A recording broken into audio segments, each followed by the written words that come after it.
T tribe and আদিবাসী welfare ফালৰ পৰা এটা নটিচ আহিছে যিসকল ছাত্ৰ ছাত্ৰীয়ে 9-10 বা মেট্ৰিক পাছ কৰি high secondary first year second year বা হাই ছেকেণ্ডেৰী পাছ কৰি BA first sem second sem third sem fourth sem বা BA পাছ কৰাৰ পাছত উচ্চ শিক্ষাৰ বাবে প্ৰস্তুত চলাইছে সেইসকল ছাত্ৰ ছাত্ৰীৰ কাৰণে প্ৰত্যেক বছৰ দৰে এই বছৰো এটা স্কলাৰশ্বিপ ওলাইছে। এই স্কলাৰশ্বিপটো আপোনালোকে টি ট্ৰাইব চাহ জনজাতি আৰু আদিবাসী লোকসকলে এপ্লাই কৰিব পাৰিব।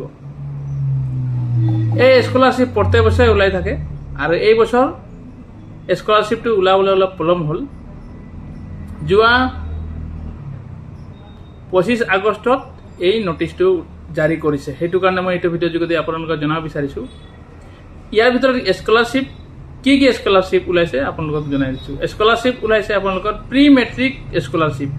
যিসকল ছাত্ৰ ছাত্ৰীয়ে 9-10ত পঢ়ি আছে সেইসকল ছাত্ৰ ছাত্ৰীয়ে প্ৰি মেট্ৰিক স্কলাৰশ্বিপটো কৰিব পাৰিব। আৰু পষ্ট মেট্ৰিক স্কলাৰশ্বিপটো আপোনালোকে যিসকল ছাত্ৰ ছাত্ৰীয়ে মেট্ৰিক পাছ কৰি high secondary first year second year পঢ়ি আছে সেইসকল ছাত্ৰ ছাত্ৰীয়ে পষ্ট মেট্ৰিক আৰু যোনে BA হাই ছেকেণ্ডেৰী পাছ কৰি BA first sem second sem third ছেমত পঢ়ি আছে সেইসকল ছাত্ৰ ছাত্ৰীয়ে পষ্ট মেট্ৰিক স্কলাৰশ্বিপটো কৰিব পাৰিব।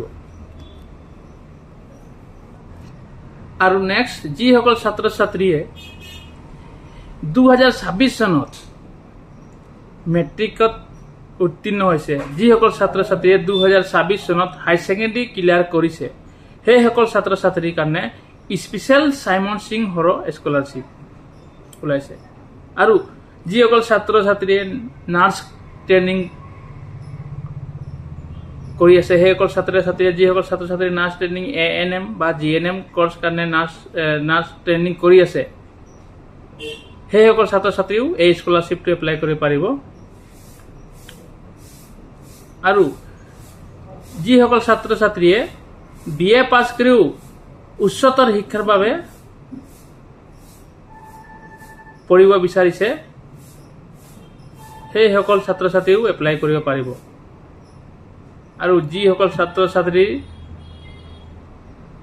কেঞ্চাৰ ৰোগত আক্ৰান্ত হৈ আছে সেইসকল ছাত্ৰ ছাত্ৰীও এই স্কলাৰশ্বিপটো কৰিব।